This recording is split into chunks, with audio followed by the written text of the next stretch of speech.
Alright, so it looks like our opponent has taken a mulligan. We're going to keep this because we're on the draw, so that gives us more shots at a land. Plus, we have a Hallowed Moonlight as a cantrip. And it looks like our opponent has kept their 6, scryed to the top. So hopefully we'll have a good game here. And we'll see what our opponent's up to exactly. Canopy Vista could mean a couple things, but Fortified Village most likely is going to signal green-white tokens. So unfortunately we have not drawn the land yet. What I'm going to do is make a somewhat awkward play of just casting Hallowed Moonlight here. And the reason to do that is to stop this pacifist from flipping. If our opponent does have Nissa here, that's going to be pretty good. It looks like instead it's going to be Tireless Tracker. That's not bad either. So we have a couple different lines we can take here. We can read the bones to try to set up Languish next turn. And so I think that's what I'm going to do. The other option here is to Anguish on making the Tireless Tracker right away. And so we're going to keep the untapped black source on top. And we actually drew another black source. But I think out of all these cards, I think the card we're going to discard is Read the Bones, because we just may not have time to cast the second one. And so we're reasonably set up, but we're definitely hoping our opponent doesn't have a Planeswalker this turn. And it looks like it's just going to... our opponent's just going to start by sacking a Clue. So hopefully we can just languish away our opponent's 2 creatures and be left in a reasonable spot. Though this Lambhold Pacifist is going to flip, so if our opponent has Dramoka's Command, they can save the Pacifist, but we're going to live with that if that happens. We're still going to get rid of this tracker no matter what, which is the more annoying of the 2. And we have the full-blown Wrath of God in hand in the Planetary Outburst. So let's see if our opponent does cast Dramoka's Command.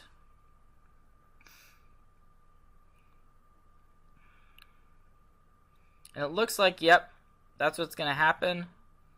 That does mean we're going to get hit for 5 this turn. So we're definitely on the back foot.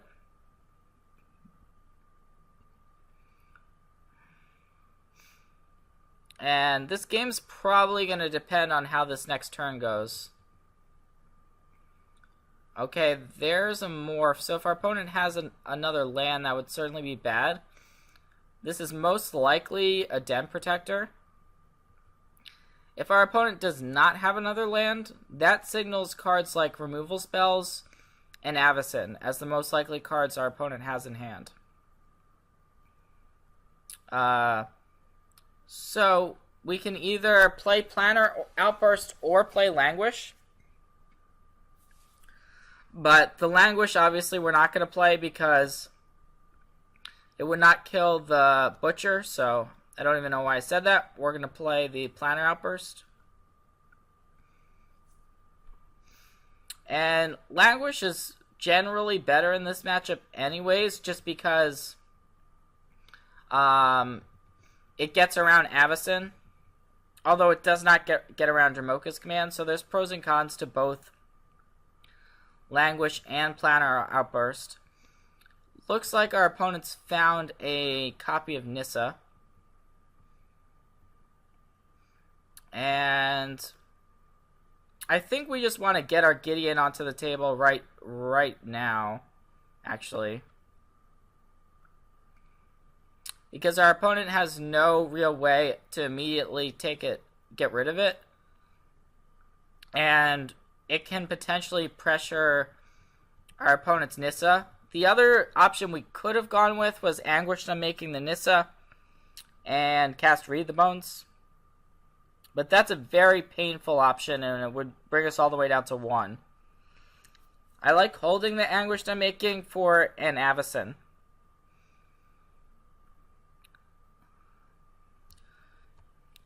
So our opponent's pretty likely to have some combination of removal spells and Avacyn would be my best guesses.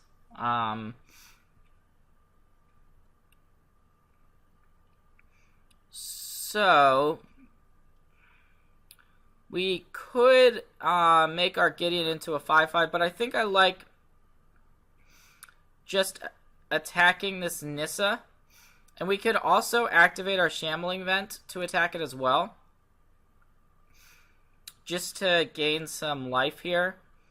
And life is going to be a pretty important resource, so I think I like activating the Shambling Vent.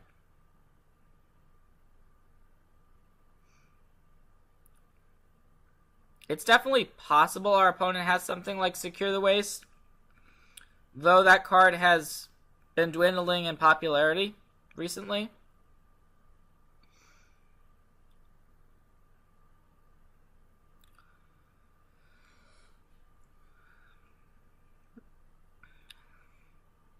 And Secure the Waste is just not a card I think we have the luxury to play around at this point, because our opponent can play at end of turn and use Nissa to make all of their creatures bigger anyways. So I think I like this line the best. It also just pressures the Nissa the fastest. And it looks like our opponent's actually just going to let Nissa fall all the way down to 1 loyalty. So we're going to hope for nothing too bad end of turn. Our opponent could have something like Declaration in Stone to get rid of these knights. We'll see if that's the case or not. But looks like Sylvan Advocate is going to be committed to the board here. And we drew an ultimate price, so we probably just want to use that right away on the Advocate. So let's do that.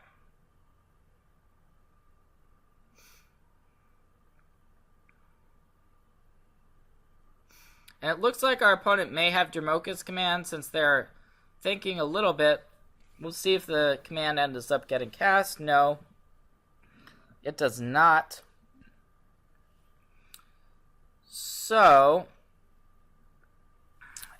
it'll be interesting to see how much our opponent actually wants to keep this Nissa alive. I think we just want to send both knights at Nissa.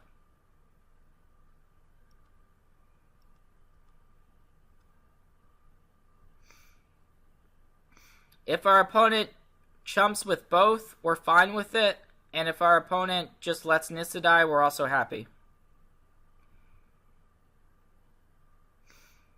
Alright, it looks like the line was just chumping.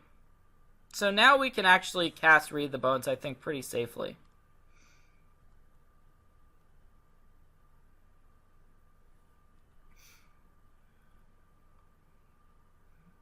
And you can see how this deck cares about literally every single card. Like, in each matchup, you normally don't have dead cards. Sometimes your opponent does have dead cards against you.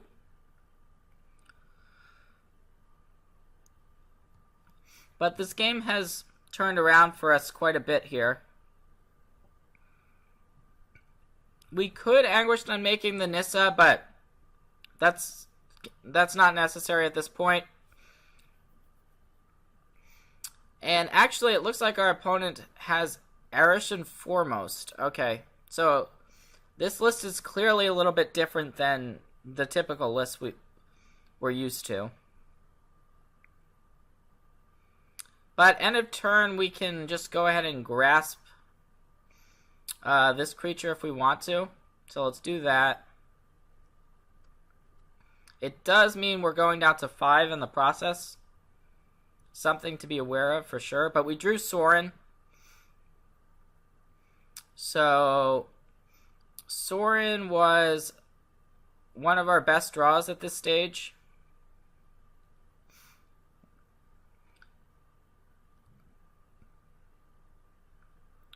So I think I like sending 2 knights at Nissa, 1 at our opponent.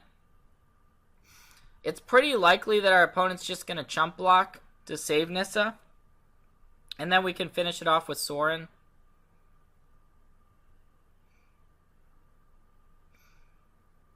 And we're just going to continue zeroing Nissa, zeroing Gideon towards Westvale. And I think if our opponent had Declaration, they probably would have already used it. So Sorin also just helps pad our life total, which is nice. So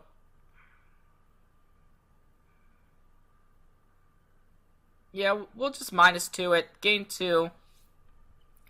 Sometimes I'll minus Sorin for more than is necessary just to gain some extra life.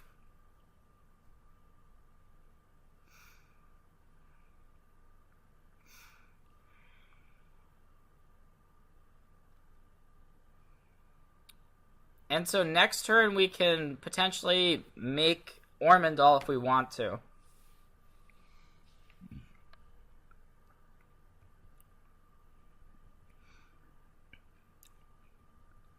This does seem to be a bit more of the aggressively slanted green-white version. We're seeing a lot of creatures that do die to spot removal, so we're definitely going to want to keep in cards like Ultimate Price and Grasp of Darkness. So in this matchup, I actually take out Hallowed Moonlight unless I see Secure the Waste. And I like boarding in copies of Kalidas. Shaving on Languishes is generally okay. So let's start by taking out 2 copies of Languish. We're probably going to take out at least 1 more. Normally I board in Eldrazi Displacer, though it's not clear to me that our opponent actually is playing Hangerback Walker. So we may or may not want to board that one in. I like boarding out some number of Planeswalkers and Read the Bones on the draw. So I think we're going to board in this Linvala. We basically want to cut our big mana cards. Some of them at least. So we're cutting, we're shaving on Gideons, shaving on Secures. As far as discard goes, against this particular version, we probably just want the full amount of discard. And I think we're going to want these Displacers in case we are up against Hangerback Walker.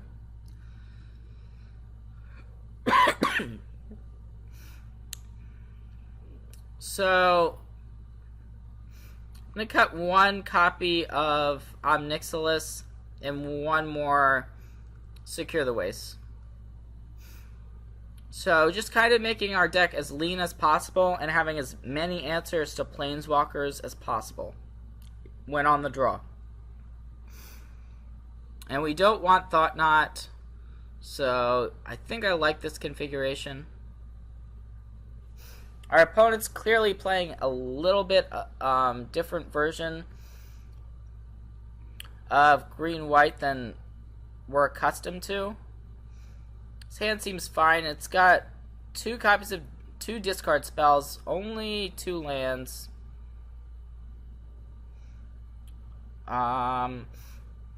So we've got an option here. I think we just want to lead on Duress, though. And so we're going to get a Gideon with the Duress.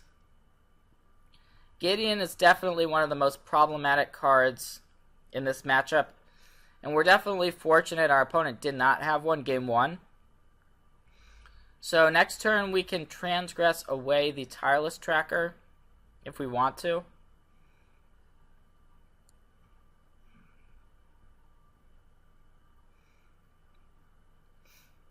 And yeah, I think we want to just get rid of the tireless tracker that we know our opponent has.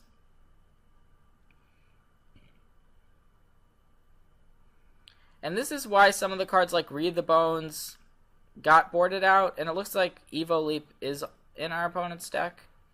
So, and hand for that matter. So we're definitely on the back foot here. Our opponent has a pretty solid draw.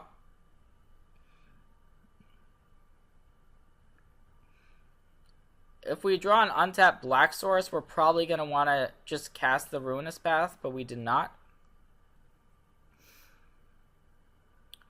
So, I think we just want to go ahead and Read the Bones here, even though it's going to cost us precious time and life. Kalidas is a card we want, so we're going to top that. And it looks like the plan is most likely going to be just casting Kalidas next turn.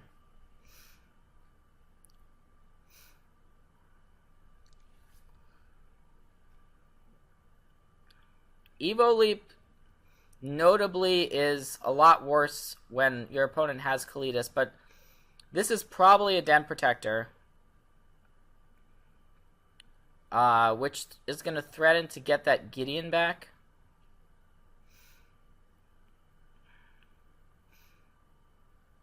Even so, I think we just want to jam the Kalidas. Kalidas is just such a powerful card in this matchup. And it completely thwarts any attacks here. That I think it's just our primary avenue to winning this game.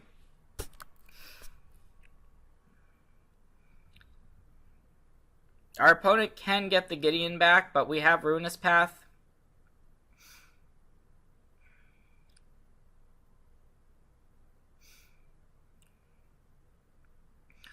And we can also just start getting rid of our opponent's creatures and pressuring the Gideon with our own zombies once Kalidas gets rolling. Hopefully it does get rolling.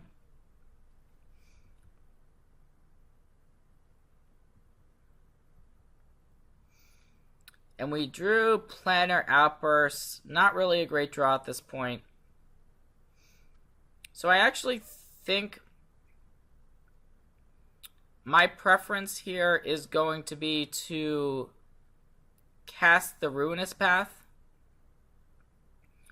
And so the question is, which creature do we want to target?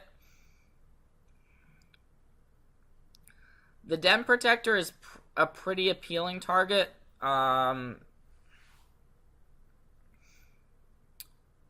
Just because our opponent would not be able to flip Den Protector and activate the Evo Leap. But in general, in this board state, the Advocates seem like more of a more of a pressing issue. So it's close.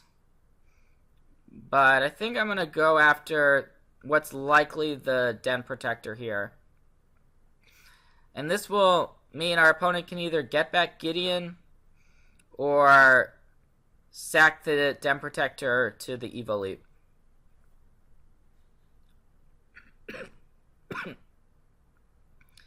And I think that's the correct decision, getting back Gideon. I can definitely see Gideon being annoying for us to deal with this game.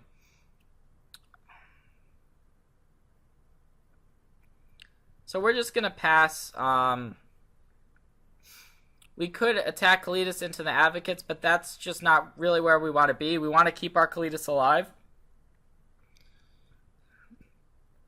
And it looks like our opponent actually has 3 copies of Sylvan Advocate. So that's a lot of Advocates, that's for sure. We may actually be inclined to Anguish Them making this Evolutionary Leap, because it's going to prevent the Kalidas life link from happening, because our opponent can block and then sacrifice Sylvan Advocate before damage, but I don't think we want to do that yet. So let's just make an attack with Kalidas and see if our opponent wants to offer some blocks up. If our opponent does triple block, what we're going to do is Grasp of Darkness 1 and then sack a zombie. But it looks like just a single block, which makes sense. And expect to see an Evo Leap activation. There it is. And Sigarda is what's being found. Okay. And we see that our opponent actually does have Secure the Waste in their deck.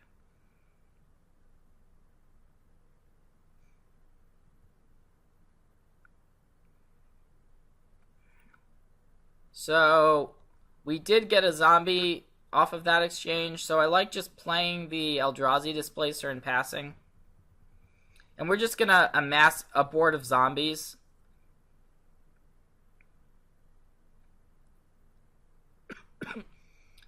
This fortified village was the second white source, but unfortunately for our opponent, it is going to come into play tapped. So the play here is probably just going to be to Grasp of Darkness, end of turn here.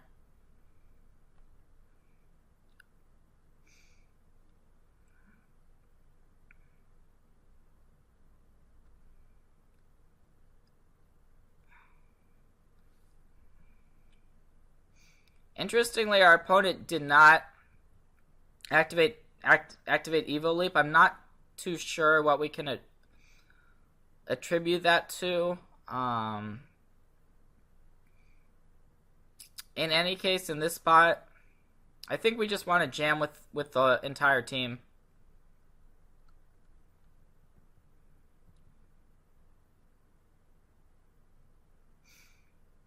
So our opponent is electing to block a zombie here. So I think we just want to make our Kalidas bigger.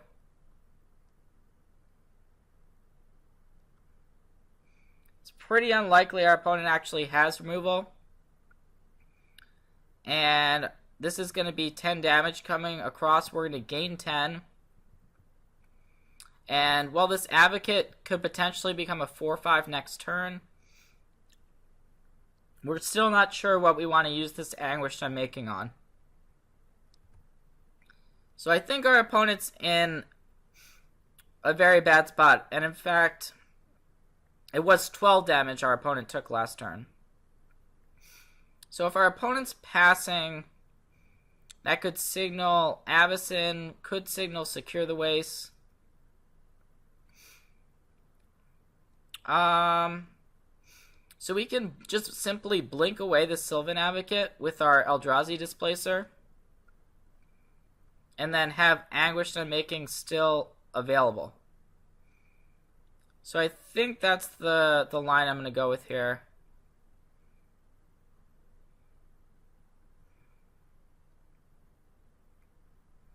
And so this forces our opponent to have basically Secure the Waste just to stay alive.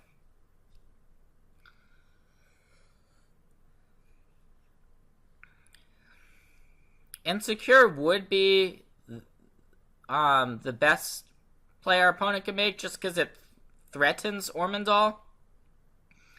And we might have to save the Anguished Unmaking for the Ormondal.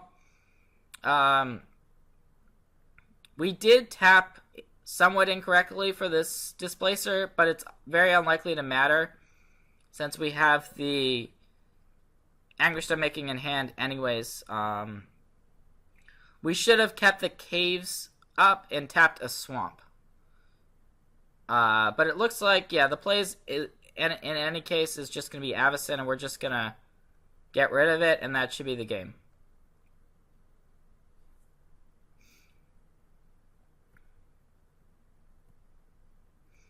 And there it is.